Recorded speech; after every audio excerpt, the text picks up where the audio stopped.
혹시 프리즘 프로젝트라는 걸 들어보신 적 있으신가요?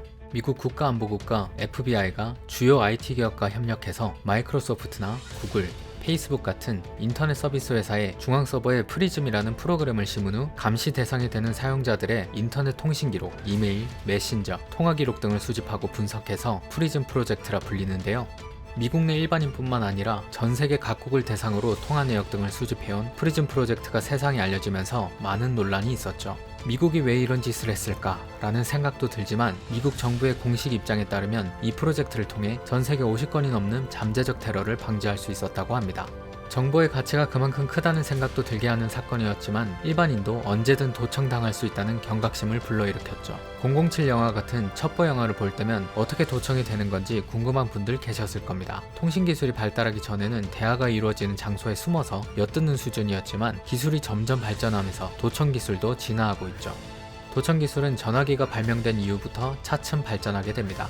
1890년대에 전화선에 연결하는 녹음기가 개발되면서 도청이 본격적으로 시작되었다고 할 수 있죠. 초기의 유선 도청은 사람이 직접 선을 연결하는 방식이었습니다. 특정 인물이 전화를 걸면 대기 중이던 교환수가 전화선을 정상적인 라인으로 보내는 동시에 도청용 장치에 접속시키는 방식이었죠. 그런데 1960년대에 전자식 교환기가 등장하면서 교환수를 거칠 필요가 없어졌고 교환기와 전화선 사이에 선을 삽입해서 정보를 빼내는 기술로 발전했죠. 시간이 흘러서 1990년대에 디지털 방식의 교환기가 설치되면서 도청이 오히려 쉬워졌습니다. 디지털 신호는 증폭과 변조가 쉬워서 중간에서 정보를 빼내더라도 들킬 염려가 적기 때문이죠. 2000년대에는 스마트폰과 같은 디지털 통신 장치들이 등장하면서 본격으로 다수의 정보를 도청하는 일이 일어나기 시작했습니다. 그 대표적인 사건이 프리즘 프로젝트였죠. 도청은 크게 직접 도청, 유선 도청, 무선 도청, 인터넷 도청, 원격 도청으로 나눌 수 있습니다. 레이저를 이용한 원격 도청은 1km가 넘는 거리에서도 도청이 가능하죠. 우리가 이야기를 할 때 그 음파에 의해서 건물의 유리창이나 사물이 미세하게 진동하게 됩니다. 먼 거리에서 회의실 유리창에 레이저를 쏘아서 되돌아오는 파에서 음파를 검출해내고 이것을 음성으로 변환시키는 방식이죠. 오바마 미국 전 대통령의 경우 해외 순방 중에 민감한 이야기를 나눌 때면 원격 도청을 방지하는 텐트 안으로 들어가기도 했죠. 전쟁에서 창이 발달하면 자연스레 방패도 발달하듯이 도청 기술이 발달하는 만큼 도청을 막기 위한 기술도 발전하고 있습니다. 정보를 지키기 위한 전쟁인 것이죠. 그 첫 번째는 도청기를 찾아내서 제거하는 것입니다. 도청 장치를 찾아낼 때는 도청기도 전기 전자 장비인 만큼 필연적으로 전파가 발생하겠죠. 보안 전문가들은 아주 낮은 주파수부터 높은 주파수까지 광대역의 주파수를 추적할 수 있는 수신기로 도청기에서 발생하는 미세한 전파를 추적하여 도청기를 찾아냅니다. 멀리서 레이저 등을 이용해서 음파를 도청하는 경우에는 도청 방지 텐트에 들어가는 방법도 있고 사람 귀에는 잘 안 들리지만 도청기에는 들리는 초음파나 저주파를 강하게 발생시켜서 도청기에는 잡음만 들리게 하는 방식도 있죠.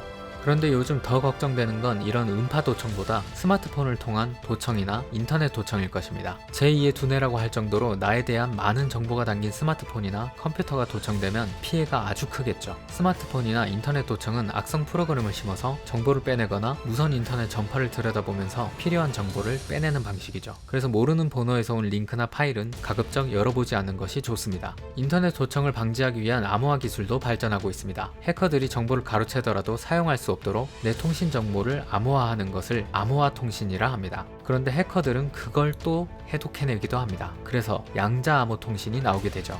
양자란 더 이상 쪼갤 수 없는 물질의 상태를 말합니다. 양자 암호 통신이란 암호화 체계를 나노 단위로 만드는 기술입니다. 예를 들어 번호키로 보호된 금고가 있다고 가정해보면 도둑이 금고를 훔쳤는데 번호키가 10억분의 1 단위의 초미세 상태로 이루어져 있다면 어떨까요? 도둑이 번호판을 살짝 건들기만 해도 번호키가 고장날 것입니다. 왜냐하면 나노 구조는 너무나 예민하기 때문이죠. 이 정보를 열 수 있는 양자 암호키를 가지고 있어야 정보를 손상시키지 않고 볼 수 있는 거죠. 그런데 만약 암호를 나누어 갖는 사람이 많아진다면 또 그 키가 중간에 누출된다면 하는 걱정이 들기도 하죠. 그래서 한국표준과학연구원과 국가보안기술연구소가 공동 연구를 통해서 양자 직접 통신이라는 기술을 개발했습니다. 기존의 양자 통신 기술은 발신자와 수신자 사이에 무작위의 암호를 나눠 갖고 별도 메시지를 전송해야 해서 사용자가 늘어날수록 비밀키를 대량 관리해야 하는 어려움이 있었는데 양자 직접 통신은 비밀 메시지를 직접 보낼 수 있어서 사용자 증가에 따른 비밀키 관리 문제를 없앨 수 있게 된 거죠. 정보를 지키기 위해서 이렇게나 어려운 기술들이 개발되고 있습니다. 정보의 가치가 그만큼 크기 때문이기도 하겠죠. 앞으로도 정보를 훔치려는 쪽과 지키려는 쪽의 기술 경쟁이 계속해서 진행될 겁니다. 우리는 정보를 지키려는 쪽을 응원해야겠죠? 이 영상이 도청과 양자암호통신에 대해 조금 아는 척하는 데 도움이 되셨다면 구독, 좋아요 눌러주시고 궁금한 과학기술이 있다면 댓글에 달아주세요. 여러분이 언젠가 아는 척 해볼 수 있도록 제가 대신 공부해서 아는 척 해보겠습니다. 과학기술이 세상을 바꿉니다. 언제나 그랬듯이.